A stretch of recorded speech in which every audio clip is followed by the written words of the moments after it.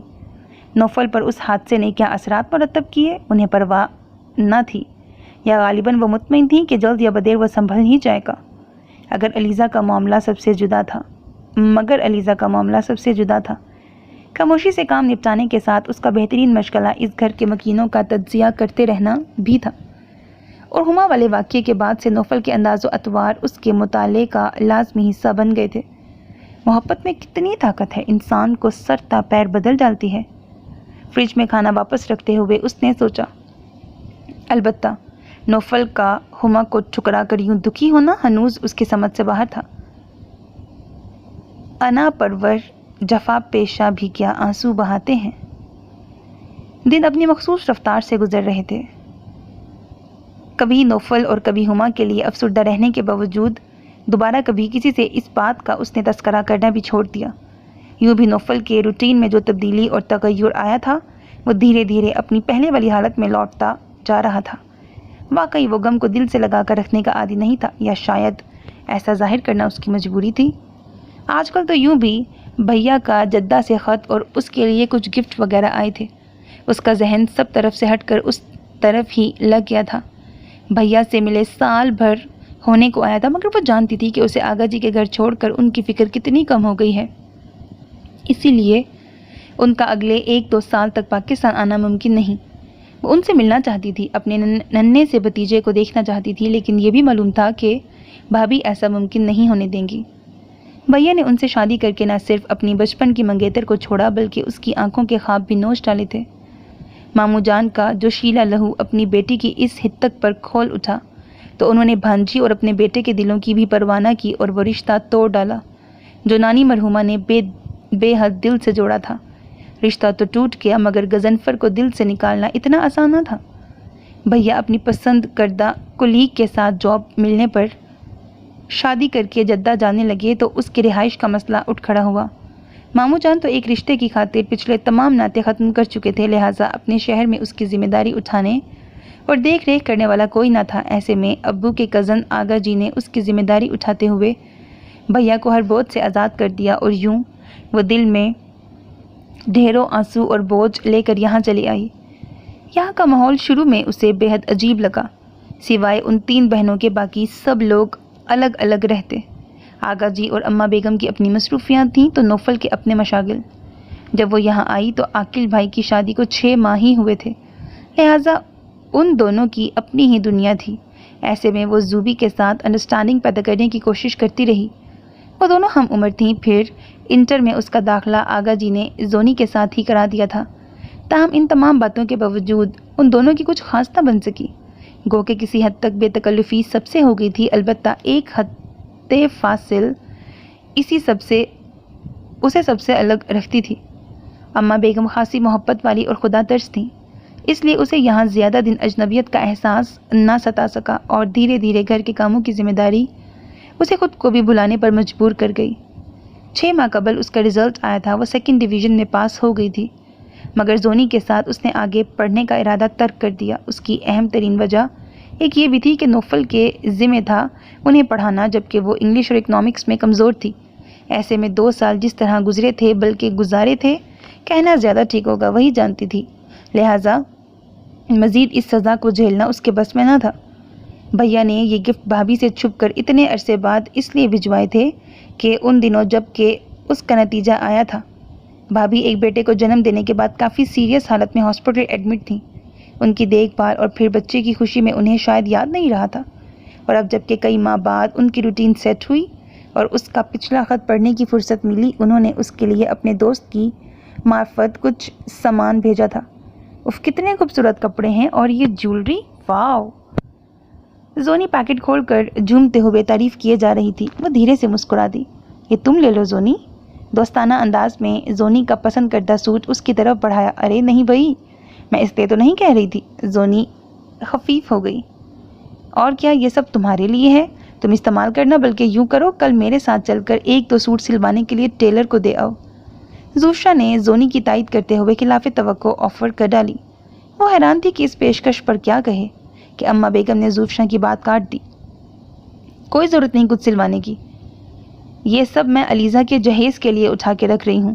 گھر میں پہننے کے کپڑے میں خود سلوا چکی ہوں تم سب کے۔ انہوں نے سامان سمیٹ کر اس مخصوص سوٹ کیس میں رکھ دیا جس میں کہ پچھلے سال سے علیزہ کے نام کا جہیز جمع ہونا شروع ہو چکا تھا۔ بریکٹ غالباً بھیا کی ہدایت تھی۔ بھیا جو کچھ بھیجتے وہ جمع کر دیا جاتا تھا، اور اس کی ضرورت کا عام سامان اماں بیگم زونی وغیرہ کے ساتھ خود اسے منگوا کر دیتی تھی۔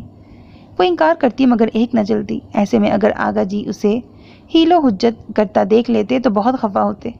ایسی محبت کو کھونا بھی عظیم نقصان تھا، لہٰذا اس نے اب کچھ کہنا چھوڑ دیا تھا۔ گرمیوں سردیوں کے کپڑے آتے جاتے کے کپڑے، جوتے، جیولری اور ہلکے پھلکے میک اپ کا سامان اس کے کہنے سے پہلے ہی آ جاتا۔ وہ ممنون ہوتی مگر زبان سے کچھ کہہ نہ پاتی۔ بس اماں بیگم کی گود میں سر رکھ دیتی تو وہ ہنس پڑتی۔ کم آن اماں، آپ اس کی شادی کریں گی؟ اس چھوٹی کی؟ زوفشا جہیز کے نام پر چونکتے ہوئے بے حد حیرت سے بولی تو وہ جھینک گئی۔ تو اور کیا، لڑکیاں تو ہوتی ہی پرایا دھن ہیں، اور یہ تو یوں بھی امانت ہے اپنے بھائی کی۔ اس نے کہہ دیا ہے کہ چچی کسی اچھی جگہ اس کا رشتہ کر دیں، اور رہ گئی عمر کی بات، تو عمر کا کیا ہے؟ شادی ہوتے ہی لڑکی عورت بن جاتی ہے، گھر بار کی ذمہ داری سر پہ پڑتی ہے، تو آپ بردباری آ جاتی ہے لڑکی میں۔ اماں بیگم نے پان دان کھول کر لمبا چوڑا لیکچر دیا جس میں در حقیقت زوفشا اور آسما کو ڈھکا چھپا سنایا گیا تھا، جنہوں نے اماں بیگم کے لاکھ چاہنے پر بھی ایم اے سے پہلے شادی کے لیے حامی نہیں بھری تھی۔ آسما بھی ڈبل ایم اے کا تہیہ کیے بیٹھی تھی۔ گویا بردباری کا تعلق عمر سے نہیں شادی سے ہے۔ زوفشا کی فلسفیانہ جرح شروع ہو چکی تھی۔ اس نے دیکھا اماں بیگم کے چہرے پر جلال نمودار ہونے لگا تھا۔ آسما حسب معمول بے فکری سے چھالیاں کاٹتے ہوئے سب کی سننے میں مصروف تھی۔ اس بات پر مسکرا دی۔ بیکار کے سوال مت کیا کرو لڑکی، اپنی عمر تو تم نے اس منہ فلسفے کی نظر کر ہی دی ہے، اب بچیوں کو تو نہ بگاڑو۔ اماں نے بے حد غصے سے پان دان بند کیا۔ آسما نے بمشکل اپنی انگلی بچائی۔ کمال کرتی ہیں آپ بھی اماں، میں انہیں کب بگاڑ رہی ہوں؟ میں تو بس اتنا کہہ رہی ہوں کہ پہلے انہیں اتنی عقل تو آ جانے دیں کہ یہ رشتوں کی نزاکتیں سمجھ لیں، پھر کر دیجیے گا شادی بھی۔ ابھی خود کو تو سنبھال نہیں سکتی، کسی اور ذمہ داری کی کیا خاک اٹھائیں گے؟ زوفشا آج پھر پٹری سے اتر گئی تھی۔ زونی نے ممکنہ صورتحال کا اندازہ کرتے ہی باہر کی راہ لی۔ آسما البتہ ایسے سین بڑے شوق سے دیکھتی تھی، جبکہ وہ اماں بیگم کے حکم کی منتظر تھی۔ رہنے دو لڑکی، اپنا یہ فلسفہ تمہیں بہت آگے ہی رشتوں کی نزاکتیں سمجھ میں۔ ایم اے کر کے منشی فاضل بنا جا سکتا ہے، مکمل عورت نہیں۔ اے بچی، یہ نزاکتیں رشتے بنانے سے سمجھ میں آتی ہیں، کتابیں چاٹنے سے نہیں۔ تم مجھے بتاؤ، ایم اے کر کے بھی تم وہ ذمہ داری اٹھا سکتی ہو جو یہ انٹر پاس بچی اٹھا رہی ہے؟ محض باتوں سے پیٹ نہیں بھرتا، پاؤں ہاتھ چلانے والے ہی دنیا پر راج کرتے ہیں۔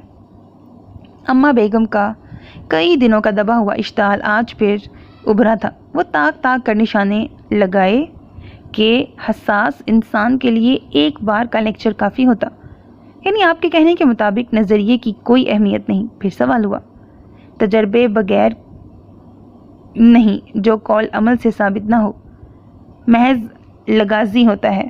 آئی سمجھ میں؟ اور اب میں اس موضوع پہ ایک لفظ نہ سنوں؟ خود تو ہے ہی سیانی، اب اپنے سے بڑوں کو بھی سکھائیں گی۔ کہہ دیا ہے میں نے تمہارے آغا جی سے کہ اچھا سا رشتہ دیکھ لیں علیزہ کے لیے، اس کی ہو تو شاید تم لوگوں کو بھی عقل آئے۔ آخری جملہ انتہائی فیصلہ کن لہجے میں کہا تھا، یعنی اب شادی بھی مقابلے بازی کا ایک کھیل ہو گئی ہے۔ چلیں دیکھتے ہیں کون جیتتا ہے۔ زوفشا نے شانے اچکاتے ہوئے گردن کو ادھر ادھر حرکت دی اور اٹھ کھڑی ہوئی۔ کس کی ہار جیت کی بات ہو رہی ہے اماں بیگم؟ نوفل آج خلاف توقع جلد گھر آ گیا تھا۔ آتے ہی زوفی کی بات اچک لی۔ یہاں چوپال جمی تھی اس لیے یہیں چلا آیا تھا وہ۔ دماغ خراب ہو گیا تمہاری بہن کا، ان کی باتیں دیوانوں کی بڑ سے کم نہیں۔ میں علیزہ کی شادی کی بات کر رہی تھی، یہ اپنا فلسفہ لے بیٹھی۔ اماں بیگم بیزاری سے گویا تھی۔ اف نوفل کی موجودگی میں یہ موضوع؟ وہ بار حیا سے سر نہ اٹھا پا رہی تھی۔ علیزہ کی شادی؟ نوفل کو بھی غالباً جھٹکا لگا تھا۔ اس کی طرف دیکھا جو سر جھکائے اس کی نظروں سے بچنے کی کوشش کر رہی تھی۔ کوئی رشتہ دیکھا ہے آپ نے؟ جلد ہی لہجے پہ قابو پا کر اماں بیگم کی طرف دیکھا تو وہ وہاں سے اٹھ کھڑی ہوئی۔ تمہارے آغا جی نے سوچ لیا ہے کہ اس کا رشتہ کہاں پکا کرنا ہے۔ اماں بیگم کچھ ٹال مٹول کرنے کی صحیح کر رہی تھیں۔ ان تینوں کو یکدم خود بدھ لگ گئی، مگر کس سے؟ آسماں اور زوفشا بھی نوفل کے استفسار پر سراپا سوال بنی پاس آ گئیں۔ اماں بیگم انہیں دیکھ کر کچھ سٹ پٹاسی گئیں۔ ارے بھائی تم لوگوں کو کیا کھوج لگ گئی ہے؟ وہ ہماری کزن ہے اماں، آسماں نے وجہ بتائی۔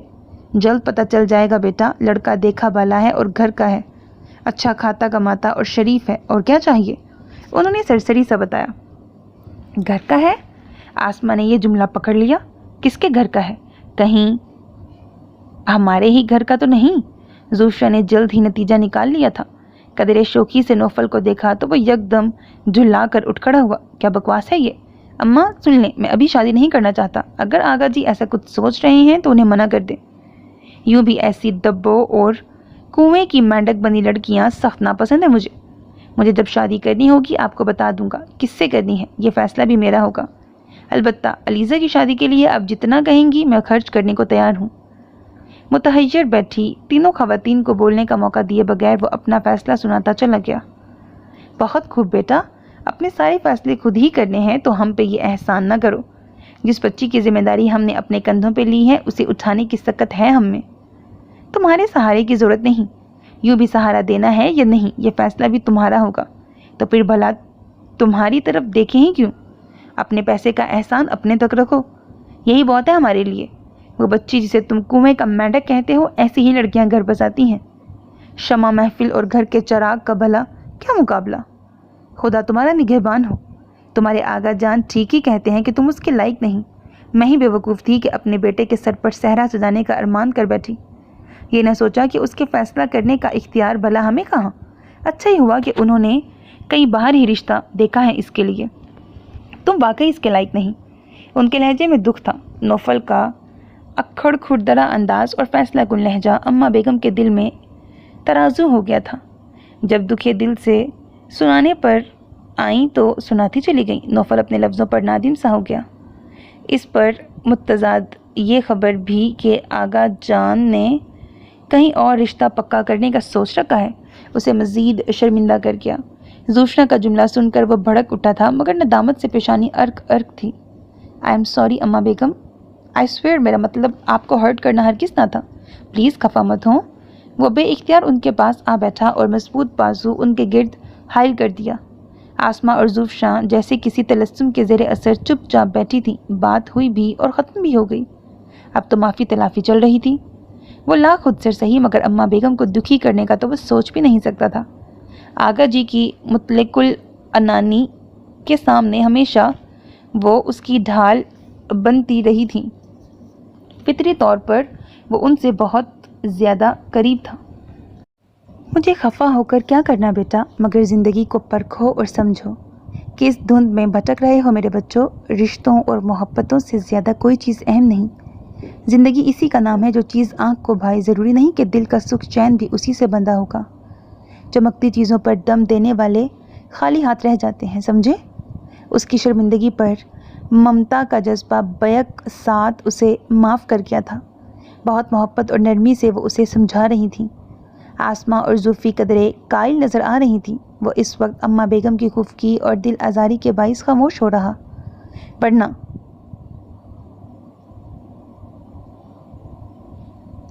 زہابیہ ولید کا نام اس کے لبوں پر مچلنے کو بے چین تھا، مگر فی الحال وہ ان سے کچھ کہہ نہیں سکتا تھا۔ فی الوقت تو شادی کا کوئی ارادہ بھی نہیں تھا، البتہ یہ طے تھا کہ جب بھی اس کے پاؤں جمے وہ زہابیہ کے سامنے دستے سوال ضرور دراز کرے گا۔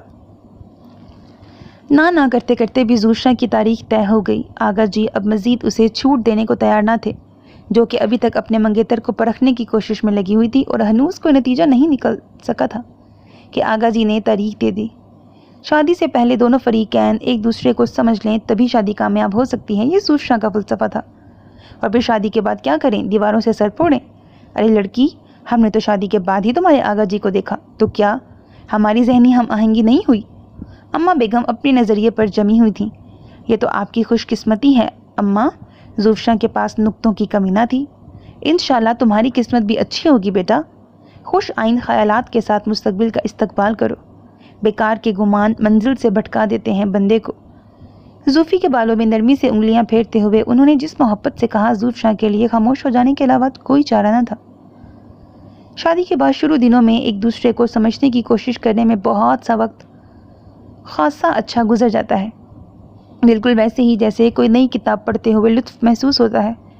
پہلے سے پڑھی ہوئی کتابوں میں کوئی مزہ نہیں ہوتا بیٹا، اور مرد کے لیے عورت بھی ایک کتاب کی مانند ہوتی ہے، اگر پہلے سے پڑھ لے تو ادھر ادھر ڈال کر بھول جاتا ہے۔ آئی سمجھ؟ اس کی خاموشی انہیں قائل ہونے کی دلیل لگی۔ ہر شخص کے پاس اپنا نظریہ، اپنا فلسفہ تھا، لہٰذا ٹکراؤ اس لیے یقینی تھا کہ آپس میں نظریاتی اختلاف موجود تھے۔ تاہم موقع کچھ ایسا تھا کہ لاکھ چاہنے پر بھی فطری حیا نے لبوں پر تالے ڈال دیے، اور زوشا شادی سے پہلے والی ہم آہنگی کے فوائد پر روشنی نہ ڈال سکی، اور یوں گھر میں ہنگامے جاگ اٹھے۔ اس روز کے بعد علیزہ منتظر ہی رہی، مگر اماں بیگم نے اس کی شادی کی بات نہ چھیڑی، لہٰذا جب زوشا کی تاریخ طے ہوئی تو اسے بے انتہا اطمینان کا احساس ہوا۔ چند دنوں تک تو اس معاملے کو التوا میں ہی رہنا تھا۔ غضنفر کی یادوں کے نقش تو کب کے مٹا چکی تھی وہ، مگر اتنی جلد کسی اور کو ذہنی طور پر قبول کرنا بہت مشکل تھا اس کے لیے۔ لیکن اماں بیگم سے وہ دل کی بات کیسے کہتی؟ زوشا کی شادی کی مصروفیات اس کے لیے اچھی ڈھال رہیں، اور بہت سے خوبصورت دن ہنسی خوشی گزر گئے۔ اپنی مرضی سے کہاں اپنے سفر کے ہم ہیں، رخ ہواؤں کا جدھر کا ہے ادھر کے ہم ہیں۔ چلتے رہتے ہیں کہ چلنا ہے مسافر کا نصیب، سوچتے رہتے ہیں کس راہ گزر کے ہم ہیں۔ زوشا کی شادی کی بے تحاشا مصروفیات میں اسے خبر ہی نہ ہو سکی کہ اس کے گرد کون سی کھچڑی پک رہی ہے، اور جب شادی کے بعد سکون کا سانس لیا تو اسے بے ساختہ احساس ہوا کہ گھر کی فضا کچھ نامانوس سی ہو گئی ہے۔ شاید ایسا زوفی باجی کے جانے کی وجہ سے ہوا ہے۔ زوشا والے کمرے کی صفائی کرتے ہوئے وہ کئی دن تک سوچتی رہی۔ زوشا گو کہ کوئی خاص ہنگامہ خیز لڑکی نہ تھی، نہ ہی کام کاج وہ ایسا کرتی کہ اس کی کمی کا احساس ہوتا، مگر اس کے باوجود گھر میں خاصا سناٹا ہو گیا تھا۔ شاید یہ قدرتی امر ہے کہ بیٹی جب گھر چھوڑتی ہے تو ایک خلا از خود پیدا ہو جاتا ہے۔ آسمہ تو پہلے بھی کم ہی بولتی تھی، اب تو زوشا کے جانے کے بعد زونی بھی اپنی BA کی پڑھائی میں لگ گئی تھی۔ آسمہ سے اس کی یوں بھی نہیں بنتی تھی۔ ویسے بھی آسمہ کے پاس زیادہ وقت نہیں تھا، فائنل ایئر کا فرسٹ سیمسٹر تھا اور وہ جی جان سے لگ گئی تھی۔ اکثر شام میں زوشا آ جاتی تو یک بیک گھر میں رونقیں قدم دھر لیتی۔ اپنے اپنے کمروں سے نکل کر وہ سب لوگ یوں آتے جیسے کسی بہت اہم شخصیت نے قدم رنجا فرمایا ہو، جبکہ شادی سے پہلے یہی زوشا دنوں خود میں مست الست پھرتی، کسی سے بات تک نہ کرتی تھی، بلکہ فلسفے کی پڑھائی کے باعث بحث و تمہیز کی عادت نے اسے لوگوں سے کافی دور کر دیا تھا۔ نوفل اور عاقل بھائی کی بھی اپنے بہنوئی 7 بھائی سے اچھی خاصی گاڑھی چھننے لگی تھی، ایسے میں آغا جی کا نوفل کو گھر پر موجود دیکھ کر موڈ بہت خوشگوار ہو جاتا تھا۔ زوفشا جو کہ شادی سے پہلے ان زیدرانہ جھمیلوں سے سخت الرجک تھی، اب اتنی خوش نظر آتی کہ اسے حیرت ہوتی۔ اماں بیگم خوشی سے پھولے نہ سماتی تھی۔ آسمہ اور زونی بھی مسرور نظر آتی اور ایسے میں وہ تعجب سے سب کو دیکھتی رہتی تھی۔ بھابھی بھی اپنی راجدھانی چھوڑ کر اکثر نیچے آ جاتی اور پھر ساتھ کے سامنے ان کی خوش اخلاقی قابل دید ہوتی۔ گھر کے بقیہ افراد تو اسے نارمل لگتے، جیسے اس تغیر پر انہیں قطعی اچنبھا نہ ہوا۔ البتہ اسے اپنے چہرے کے تاثرات نارمل کرنے میں شاید صدیاں لگتی تھیں، جب ہی نوفل اسے کسی نہ کسی کام سے ادھر ادھر دوڑا دیتا۔ اس کے چہرے کے تاثرات نوفل کی نظروں سے مخفی نہ رہتے تھے۔ زوفشا کی کھلی کھلی رنگت اور بے ساختہ مسکراہٹ نے جہاں سب کو مطمئن کیا، وہیں اماں بیگم کا سر بھی فخر سے بلند ہو گیا۔ ظاہری طور پر وہ کچھ نہ کہتی تھیں، تاہم ان کے تیور یہی کہتے محسوس ہوتے کہ دیکھا میں نہ کہتی تھی شادی کر دو، زوفی خود سدھر جائے گی، اور آغا جی بیوی کی اس بات کی تائید پر دھیرے دھیرے مسکراتے رہتے۔ اس بات کا نتیجہ یہ ہوا کہ آسمہ اور زونی کی پڑھائی کے بہانوں کے باعث اماں بیگم کی ساری توجہ اس جانب ہو گئی۔ اس نے تو ویسے بھی تعلیم کو خیر بات کہہ دیا تھا۔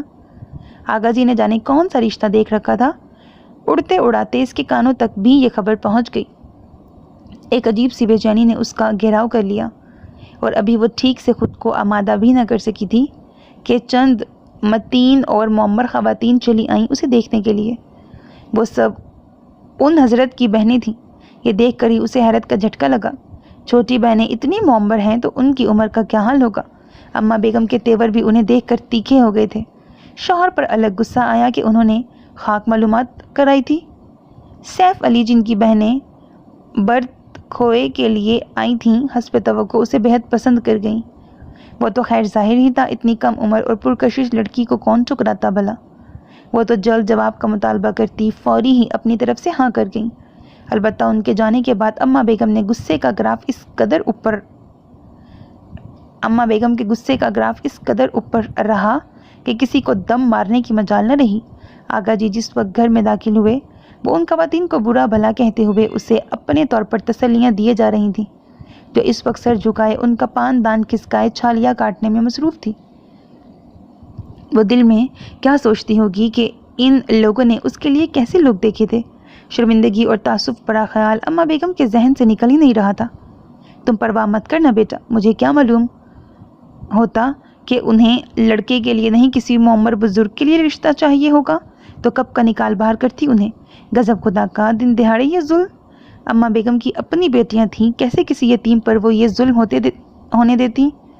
گو کہ یہ کوئی گناہ کی بات نہیں۔ عمروں کے تضاد کے باوجود بے جوڑ شادیوں کا رواج ہمارے معاشرے کا حصہ رہا ہے، مگر 20-22 سال کا یہ جنریشن گیپ تو اماں بیگم کو کسی طور گوارا نہ تھا۔ انہیں سخت قلق تھا کہ ان لوگوں نے آخر خواہ مخواہ بچی کا دل خراب کیا، جبکہ دوسری طرف اس کا دل شکرانے ادا کر رہا تھا۔ جانے کیوں وہ ابھی ایسے کسی بھی معاملے میں سنجیدہ نہیں ہو پا رہی تھی۔ دل کی غلام نہیں تھی وہ، مگر اندر کی خواہشوں سے سرتابی کرنا بھی آسان نہ تھا۔ کچی عمر کے خواب جس بے دردی سے توڑے گئے تھے، دوبارہ رشتوں پر اعتماد بحال کرنے میں بھی ابھی کچھ عرصہ لگنا تھا۔ غضنفر کس آسانی سے اسے بھلا گیا تھا، کبھی پلٹ کر خبر نہ لی، حتیٰ کہ اپنے والد کے فیصلے کے آگے ایک لفظ نہ بولا۔ شاید وہ بھی اپنی بہن کے ٹھکرائے جانے کا بدلہ لینا چاہتا تھا، جب ہی بلا قصور اسے دار پر چڑھانے والوں میں وہ سر فہرست تھا۔ وہ غضنفر جو اس کے بچپن کا ساتھی تھا، کیسے بیچ راہ میں منہ موڑ گیا۔ لیکن اتنی جلدی دوسری منزل کا تعین کر کے کسی راہ چل دینا اس کے بس کی بات نہیں تھی۔ وہ غضنفر کے جیسی تھی، نہ ہی مامو جان جیسی کہ ہر رشتہ، ہر وعدہ، ہر تعلق اس بے دردی سے توڑ ڈالتی۔ نکل ہی آتی ہے کوئی نہ کوئی گنجائش، کسی کا پیار کبھی آخری نہیں ہوتا، سمٹ سکا نہ کبھی زندگی کا پھیلاؤ، کہیں بھی ختم غم عاشقی نہیں ہوتا۔ کام کی مصروفیت اور آگے بڑھنے کی لگن نے نوفل کو جیسے پچھلے چند ماہ میں گزرے تمام واقعات فراموش کرنے پر مجبور کر دیا تھا۔ اس پر متضاد زہابیہ ولید کی سنگت نے خوب رنگ چڑھایا۔ وہ اس کی ایڈورٹائزنگ ایجنسی میں کریٹو ڈائریکٹر تھی، مگر جلد ہی اپنی صلاحیتوں اور شائستہ اطوار کی بدولت وہ نوفل کے دل میں جگہ بنا گئی۔ اور گزرتے چند دنوں میں ہی وہ دونوں ایک دوسرے کے کافی نزدیک آ گئے۔ اس قربت کا اصل محرک تھا ان کا مقصد۔ وہ دونوں ایک جیسے پس منظر اور ایک جیسے خواب دیکھنے والے لوگ تھے۔ آگے بڑھ کر معینہ مقصد کے حصول کی خواہش نے انہیں جکڑ رکھا تھا۔ خوابوں کے علاوہ حقیقتوں کے اعتبار سے بھی ان میں بہت سی قدریں مشترک تھیں۔ زہابیہ نے بہت سے لوگوں کے ساتھ کام کیا تھا۔ اس کا تجربہ اس قسم کی جاب کے بارے میں خاصا تلخ تھا، مگر چونکہ ہمت جواں اور عزم ضمیم تھا، لہٰذا وہ ایک کے بعد دوسری ایجنسی گھومتی رہی۔ اصل مقصد تو تجربہ حاصل کر کے اپنی ذاتی ایڈورٹائزنگ ایجنسی اسٹیبلش کرنا تھا، لہٰذا اس نے بہت سی جگہیں بدلیں اور پھر یہاں آ گئی، مگر اپنا بزنس کرنا تو طے تھا۔ اور یہی بات اس نے پہلے دن بہت واضح طور پر نوفل کو بتا دی تھی۔ نوفل کو ایسی ہی کریٹیو لڑکیاں اچھی لگتی تھیں جن کے عزائم بلند اور حوصلے جرأت مندانہ ہوں۔ مجھے ایمبیشیس لوگ اچھے لگتے ہیں۔ انٹرویو کے اختتام پر اس نے دوستانہ لہجے میں کہتے ہوئے اسے اپنی معاونت کے لیے قبول کر لیا تھا، اور پھر گزرتا ہر دن ان کی دوستی کو مضبوط کرتا گیا اور جلد یہ جذبہ ایک اور رنگ میں ڈھل گیا۔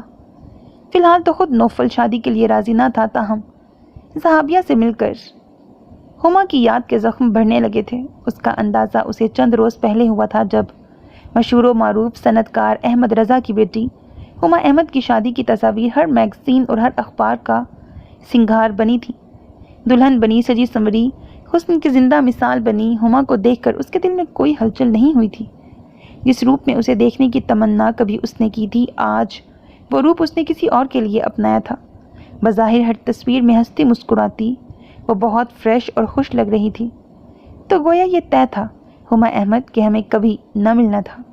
بہرحال جو ہوا شاید بہتر ہی ہوا۔ All the best and good bye for ever. اخبار ایک طرف ڈالتے ہوئے وہ بڑے اطمینان سے بڑبڑایا تھا، جیسے سر سے کوئی بھاری بوجھ سرکا ہو۔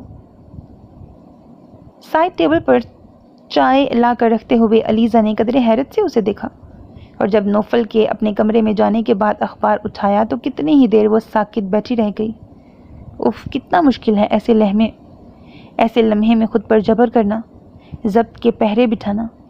گہری سی آنکھوں سے دو آنسو پھسل کر اس کے دوپٹے میں جذب ہو گئے۔ یوں لگا جیسے غضنفر کی بارات اس کی آنکھوں کے آگے سے گزر کر کسی اور آنگن جا اتری ہو۔ نوفل کے لیے اس کے دل میں بہت درد تھا، باوجود اس کی انا پرستی کے وہ سمجھتی تھی کہ وہ دل میں ضرور ٹوٹ پھوٹ کا شکار ہے جب یہ حد درجہ مصروفیت کے باعث منظر سے غائب رہتا ہے۔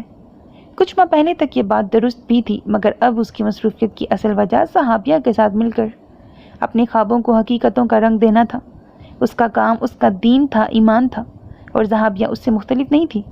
وہ خود نوفل کی صلاحیتوں کی بڑی معترف تھی، البتہ جذبوں کے شیش محل میں نوفل کی جگہ کہاں تھی غالباً اس کا تعین ابھی ہوا نہیں تھا، یا شاید وہ فطری مشرقی حیا کے باعث اظہار کرنا پسند نہیں کرتی تھی۔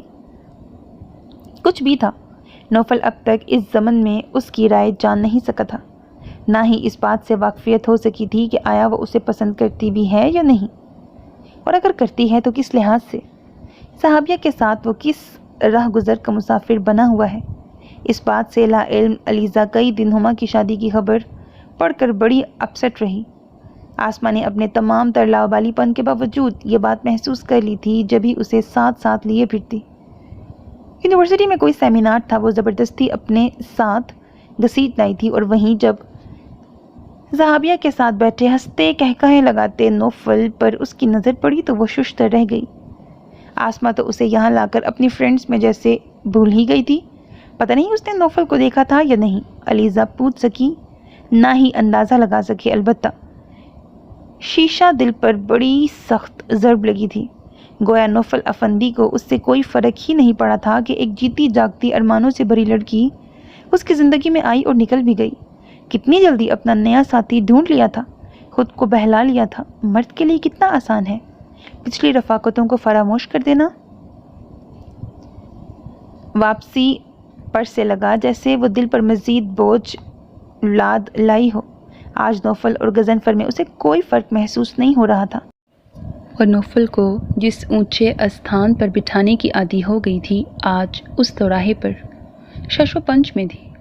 ذہن اسے بے وفا اور جفا جو کہہ رہا تھا، جبکہ دل دل تو ایک الگ ہی راگ الاپ رہا تھا۔ وہ اپنا تجزیہ کرتے کرتے اس بری طرح چونکی جیسے اس کے اندر کوئی آتش فشاں پھٹا ہو۔ بس علیزہ، اس سے آگے مت جانا، قدم روک لینا یہیں، کیونکہ اس سے آگے درد کا ایک بہت بڑا صحرا شروع ہوگا۔ تمہارے پاؤں پہلے ہی فگار ہیں، آب لپائی کے ایک اور سفر کی تم متحمل نہیں ہو سکتی۔ دماغ نے اسے جس طرح روک کر جھنجھوڑا تھا، وہ جیسے نیند سے بیدار ہوئی۔ اف، اس بے خیالی اور بے دہانی میں کون سے رستے جا رہی تھی خدایا؟ حیرت کے ساتھ ساتھ شدید تعصب نے اسے تھکا سا دیا۔ آسماں اسے اپنے ساتھ لا کر اچھا خاصا پچھتائی، کیونکہ اس روز کے بعد سے تو وہ اور گمسم ہو گئی تھی۔ یہ سب تمہاری محنت کا نتیجہ ہے نوفل، تم اس کے حقدار تھے۔ سب سے بڑے کمرشل ایوارڈ کے لیے اس کی ایڈورٹائزنگ کمپنی کو نامزد کیا گیا، خوشی کیسے نہ ہوتی؟ زہابیہ نے سارا کریڈٹ بڑے ظرف سے اسے دے دیا تھا، جبکہ محنت تو اس کی بھی یکساں رہی تھی۔ ہو سکتا تھا کہ ایوارڈ انہیں مل بھی جاتا، اور اگر ایسا نہ بھی ہوتا تو تب بھی ان کے لیے نامزدگی ہی بہت تھی، مگر میں اسے ٹیم ورک کی کامیابی قرار دوں گا۔ بالخصوص تمہارے اچھوتے آئیڈیاز نے ہمیں بہت چینج دیا۔ I am really proud of you. آج اس کی طرف سے سب کے لیے لنچ تھا۔ واپسی پر زہابیہ اس کے ساتھ تھی۔ دونوں ایک دوسرے کو سراہ رہے تھے۔ در حقیقت کہنا دونوں کا ہی ٹھیک تھا، اس کامیابی میں دونوں کا برابر کا ہاتھ تھا۔ مجھے تو تمہاری ایجنسی نے اس قابل کیا ہے، میں جو ہوں آج اس میں تمہارے اعتماد کا بہت ہاتھ ہے نوفل۔ تمہارے بھروسے اور اعتماد کی بدولت میں نے اپنے ہر آئیڈیا پر کام کیا، ورنہ یہاں پہلے سے جہاں بھی میں نے جاب کی مجھے خود کو اپنے تخلیقی ذہن کو بہت محدود رکھنا پڑا۔ یہاں مجھے جو اظہار کی آزادی ملی، یقین کرو ایسا لگا جیسے کھلی فضا میں سانس لی ہو میں نے۔ اب تک تو میں ایک گھٹے ہوئے ماحول میں رہی تھی۔ زہابیہ جس جذب سے اپنے خیالات کا اظہار کر رہی تھی، اس کے لہجے سے مسرت کا گہرا تاثر مل رہا تھا۔ نوفل کے لب اس کی بات پر مسکرانے لگے تھے۔ اب مجھے لگتا ہے اپنی ایجنسی بہت آرام سے چلا سکوں گی۔ وہی خوابناک سا لہجہ تھا اس کا۔ جانے کیوں نوفل کو یہ بات کچھ اچھی نہیں لگی، گو کہ وہ ابتدا سے ہی جانتا تھا کہ زہابیہ کے خواب کیا ہیں، مگر اس لمحے جب وہ اپنی خوشی اور زہابیہ کے ساتھ کو انجوائے کر رہا تھا، اس کا یہ حسرت بھرا انداز اسے اچھا نہیں لگا۔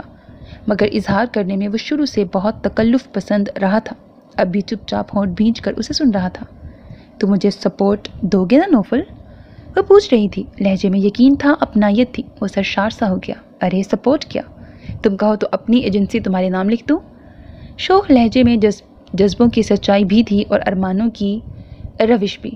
زہابیہ اس کی بات پر کھلکھلا کے ہنس دی۔ بس بس، میرے لیے تمہارا ساتھ ہی کافی ہے۔ اور ریئلی؟ اس نے جسمانی خیزی سے پوچھا۔ زہابیہ نظریں چرا گئی، اور اس کا یوں نظریں چرانا، سرخ ہو جانا اسے بے انتہا مسرور کر گیا۔ گھر میں بھی وہ جس وقت داخل ہوا بہت خوش تھا۔ علیزہ لاؤنج میں بیٹھی اس کے ہی کرتے میں بٹن ٹانگ رہی تھی۔ آسماں اور اماں بیگم آج اتفاقاً ساتھ شاپنگ کے لیے چلی گئی تھیں، اور زوفی کالج سے آ کر سو رہی تھی۔ کیا گھر میں کوئی نہیں ہے؟ اس کے سلام کا سر کے اشارے سے جواب دیتے ہوئے نوفل نے جس طرح سوال کیا، اس نے بے ساختہ نظر اٹھا کر یوں دیکھا جیسے کہہ رہی ہو، کیا میں یہاں موجود نہیں؟ میرا مطلب اماں بیگم وغیرہ سے تھا۔ اس خاموش سوال کا جواب اس نے بے ساختہ دیا تھا۔ جواباً اس نے تفصیل سنا دی۔ اوہ، وہ کچھ سوچ کے رہ گیا۔ آپ کو کوئی کام ہے تو بتائیے، کھانا گرم کروں؟ کرتا لپیٹ کر رکھتے ہوئے وہ اٹھ کھڑی ہوئی، انداز میں مستعدی تھی۔ بھائی، تم سے بات کرنے کا مطلب یہی تو نہیں کہ تم سے کوئی کام ہی ہے؟ اس کے سرسری سے انداز پر وہ چپلوں میں پیر ڈالتے ڈالتے ٹھٹک گئی۔ سوالیہ نگاہوں میں حیرت تھی۔ دل میں ہلکی سی خوش فہمی نے سر اٹھایا، اور اگلے لمحے اس کے دوسرے جملے نے تو جیسے اسے ساکت سا کر دیا۔ مجھے تو اپنے گھر والوں کے ساتھ اپنی خوشی شیئر کرنی تھی، وہ تو تم سے بھی کی جا سکتی ہے۔ دوستانہ مہربان انداز اس کے اندر کی سراسیمگی گھبراہٹ میں بدلنے لگی۔ اس التفات کی تو اس نے لاشعوری طور پر بھی کبھی خواہش نہ کی تھی، گو کہ دل میں جذبوں کی رنگ بھری دھنک نے اترنا بھی شروع کر دیا تھا۔ تم بیٹھ جاؤ، مجھے کھانا نہیں کھانا، باہر لنچ کر لیا تھا میں نے۔ دراصل میرے لیے آج کا دن بہت اہم، بہت بڑا ہے۔ جانتی ہو آج مجھے کیا ملا ہے؟ میری محنت کا صلہ، میرے مقصد کی کامیابی، اور میری منزل کا وہ سنگ میل جس سے آگے کی راہیں بہت آسان لگ رہی ہیں مجھے۔ ایسی خوشی، انبساط کا مظاہرہ اس نے آج سے پہلے نہ دیکھا تھا۔ عجیب بات تھی، آج کل وہ اس سے جتنا بچنے کی کوشش کر رہی تھی، اس کے دوستانہ انداز میں زیادتی ہوتی جا رہی تھی، گو کہ اس کی موجودگی تو کبھی بھی اس کے لیے خوشگوار تاثر نہ لائی تھی، مگر ان دنوں وہ جس اندرونی محاذ آرائی سے دوچار تھی، ایسے میں نوفل کا سامنا بڑا تکلیف دہ ہو جاتا تھا۔ مگر وہ اس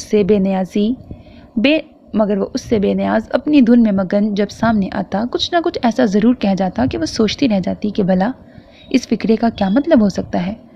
پھر دل تو ہے ہی دیوانہ، اپنے مطلب کے معنی اخذ کرنے میں ذرا دیر نہ لگاتا، اور کتنا ہی وقت خود کو ڈانٹنے پھٹکارنے میں گزر جاتا۔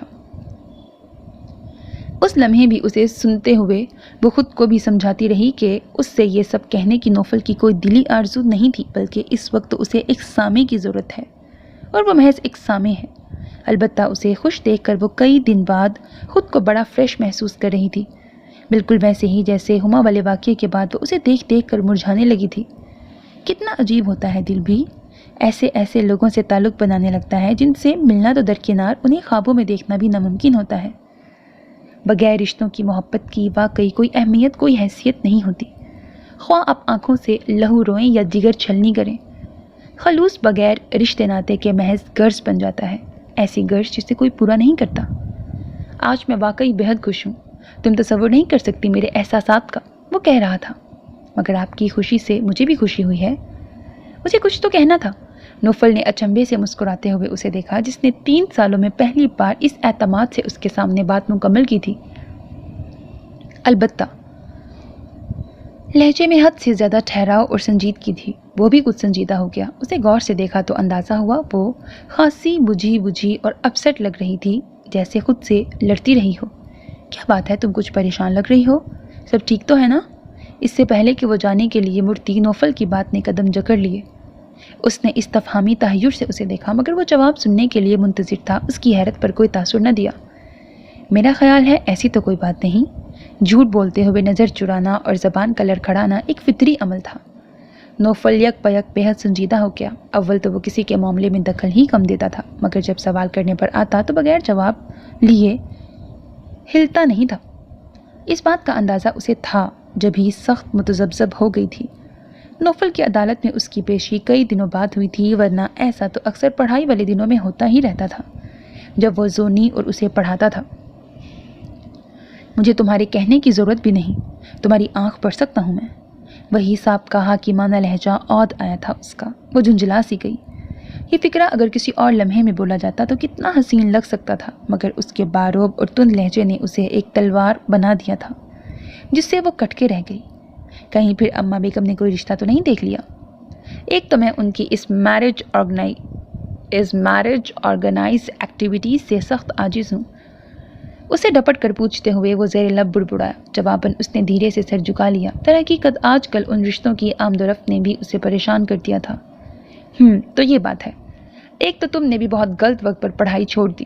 اب اماں بیگم کے عملی پروگرام سے بچنا سخت مشکل ہے۔ تعلیم چھوڑ کر جو نقصان اٹھایا وہ الگ۔ ویسے ایک بات سچ بتاؤ، تمہیں رشتہ ناپسند ہے یا فی الحال شادی ہی نہیں کرنا چاہتی؟ کس قدر زرک تھا وہ، ڈائریکٹ سوال پوچھ لیا تھا، وہ بھی اس کے دل کو کھنگالتا ہوا۔ وہ اس انداز و استفسار پر بار حیا سے پلکیں تک نہ اٹھا سکی۔ اوکے، میں اماں بیگم سے بات کروں گا، وہ ان لوگوں کو منع کر دیں گی۔ اس کے جواب نہ دینے پر وہ تو وہی کچھ اخذ کر کے اٹھ کھڑا ہوا تو اس نے بے ساختہ تڑپ کے اسے دیکھا۔ آنے والے لوگوں کو منع کریں یا اماں بیگم کو سمجھا دوں؟ کچھ تو کہو بے وقوف لڑکی۔ وہ جھنجھلاہٹ سے بولا تو اس نے ایک سیکنڈ میں فیصلہ کر ڈالا، میں آگے پڑھنا چاہتی ہوں۔ 100 سوالوں کا ایک جواب۔ نوفل نے مسکراہٹ ضبط کرتے ہوئے اس کی طرف جن نظروں سے دیکھا وہ خفیف ہو گئی۔ یہ فرار ہے کہ شوق؟ پتہ نہیں، مگر بہت اہم ہے، میں صرف اتنا جانتی ہوں۔ جملہ مکمل کر کے وہ وہاں رکی نہیں، دھونکنے کی طرح چلتی سانسوں سمیت وہاں سے بھاگ کھڑی ہوئی، اور نوفل اس کے گہرے لہجے پر بھویں سکیڑ کر سوچتا رہ گیا کہ آخر وہ کس کے لیے پڑھنا چاہتی ہے۔ جب زوفشا نے سمجھایا تو سمجھی نہیں تھی، شاید اوٹ پٹانگ رشتوں کی آمد و رفت نے کچھ عقل سکھا دی ہو۔ ذہن نے رائے دی تو وہ مسکراتا سیٹی پر شوق سی دھن بجاتا اپنے کمرے کی طرف بڑھ گیا، اور وہ دروازے کی اوٹ سے اسے جاتا دیکھ کر سوچنے لگی، مجھے تمہیں حاصل کرنے کے خواب دیکھنے کا کوئی حق تو نہیں نوفل آفندی، مگر اس جیسا بننے کی خواہش ضرور ہے کہ تمہیں نظر آ سکوں۔ اس کے لیے مجھے اپنا قد اونچا کرنا ہوگا، کیونکہ تم سر جھکا کر نیچے دیکھنے کے عادی نہیں ہوں اور میں گردن اٹھائے اٹھائے تھک چکی ہوں۔ صحابیہ ولید کا سراپا اس کی آنکھوں میں اترا تو نمکین پانی کے 2 قطرے پلکوں پر اٹک کر سارا منظر دھندلا کر گئے۔ وقت کے بہاؤ میں تندو تیز لہریں بہت سے دن آگے بڑھا لے گئیں۔ آسما کا ڈبل MA ہو گیا تو آغا جی نے پہلی فرصت میں اس کی شادی کر دی۔ زوفشا اب 2 عدد بیٹیوں کی مصروفیت میں گم ہو چکی تھی۔ زونی BA کر کے گھر بیٹھ گئی تھی جبکہ علیزہ کا کالج میں یہ آخری سال تھا۔ بھابھی اور عاقل بھائی کے بھی 2 بچے تھے۔ جب وہ یہاں آئی تھی تو نوفل کے فل کیے گئے فارم کی بدولت 2 سال فائن آرٹس پڑھنے پر مجبور ہو گئی تھی، مگر آج وہ اپنی خوشی سے یہ مضمون پڑھ رہی تھی۔ بلکہ در حقیقت تو لاشعوری طور پر اسی فیلڈ میں کچھ کر دکھانے کے خواب نے اسے خود کو بھلانے پر مجبور کر دیا تھا۔ آسما کی شادی کے بعد آغا جی نے بہت واضح لفظوں میں نوفل کو وارننگ دے دی تھی کہ شادی کے لیے سیریس ہو جائے، اور جواباً اس نے ذرا سی رد و قد کے بعد زہابیہ کا نام لے دیا تھا۔ اذیت کا ایک صحرا تھا جو اس نے دوسری بار پار کیا تھا۔ ایک بار تو کسی اور کا جرم اس کے کھاتے میں درج ہوا تھا، مگر اس مرتبہ تو ایسا بھی نہیں ہوا تھا۔ وہ بنا جرم کے مسلوب کی گئی تھی۔ خود کو بہلانے کے پھر لاکھ جتن کیے، مگر سوائے پڑھائی کے اس کا کسی اور چیز میں دل نہ لگا۔ گھر کا کام بھی مجبوراً اسے کرنا ہی پڑتا تھا۔ گو کے کالج میں داخلے کے بعد سے اماں بیگم نے آسما اور زونی کو سختی سے اس کے ساتھ کام پر لگا دیا تھا، مگر اب آسما کے بعد زونی کی مدد کے لیے اسے تقریباً سبھی کام کرنے پڑتے، پھر پڑھائی کی ٹینشن اور مصروفیت۔ مگر رات کو نیند باوجود سخت تھکن کے بھی نہیں آتی تھی۔ آتی بھی کیسے جب خوابوں کی کرچیاں بکھری تھیں تو رت جگے ہی تو مقدر بننے تھے۔ آقا جی اور اماں بیگم کو نوکری پیشہ لڑکیوں سے خاصا بیر تھا، خصوصاً ان سے جو بغیر کسی مجبوری کے گھر سے خود کو منوانے پر کمر بستہ ہو کر نکلتی ہیں۔ زہابیہ کے بارے میں جو تفصیلات نوفل نے ان کے گوشت گزار کی تھیں، اس سے تو یہی اندازہ ہو رہا تھا کہ مصوفہ میں وہ تمام اوصاف موجود ہیں جن سے انہیں سخت اختلاف تھا۔ تاہم بیٹے کی سرکش اور خود سر طبیعت کے آگے کچھ بولنے سے بہتر جانا کہ ایک بار اس لڑکی اور اس کے گھر والوں سے بھی مل لیا جائے۔ لہٰذا آغا جی نے نوفل سے کہہ دیا کہ وہ اس لڑکی کے گھر والوں کو مطلع کر دے کہ اگلی بدھ کو ہم لوگ آ رہے ہیں۔ اتنی جلدی؟ باوجود خوشی کے وہ حیران تھا۔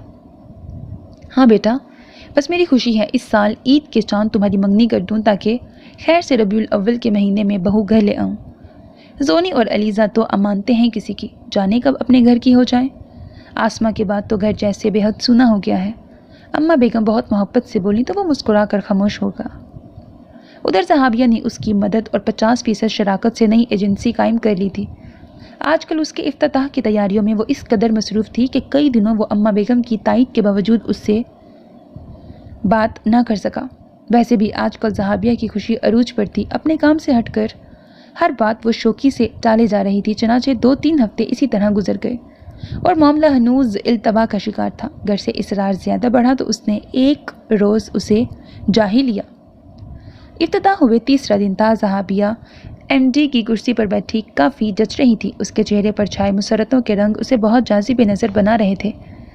ہاں بھائی، اب کہو کس معاملے کو ڈسکس کرنے کے لیے تم گزشتہ کئی دن سے بزید ہو؟ آج میں نے خاص الخاص تمہارے لیے وقت نکالا ہے۔ راکنگ چیئر کو ذرا سی گردش دے کر صحابیہ نے چائے کا آرڈر دے کر اس کی طرف توجہ کا ارتکاز کیا تو وہ مسکرا دیا۔ گہری نظریں اس پر جمی تھیں۔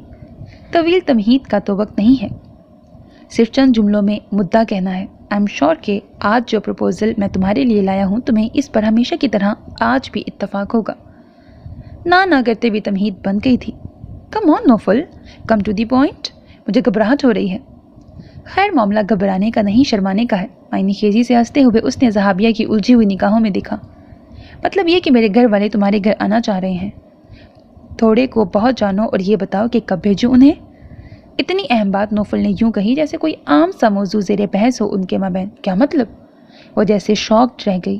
چہرے پر شرم کی سرخی کی جگہ حیرت کا رنگ غالب تھا۔ نوفل ٹھٹک سا گیا اس کے تیور دیکھ کر۔ تمہارا مطلب؟ یو مین تم مجھے پروپوز کر رہے ہو نوفل؟ اوہ گاڈ! وہ جیسے اس کے بچپنے پر ہنستی، شانے یوں اچکائے جیسے اس بات کو بہت انجوائے کر رہی ہو، مگر جب نوفل کے چہرے پر تناؤ پھیلتا دیکھا تو یک بیک خود بھی سنجیدہ ہو گئی۔ میرا خیال ہے نوفل ہم ہمیشہ اچھے دوستوں کی طرح رہے۔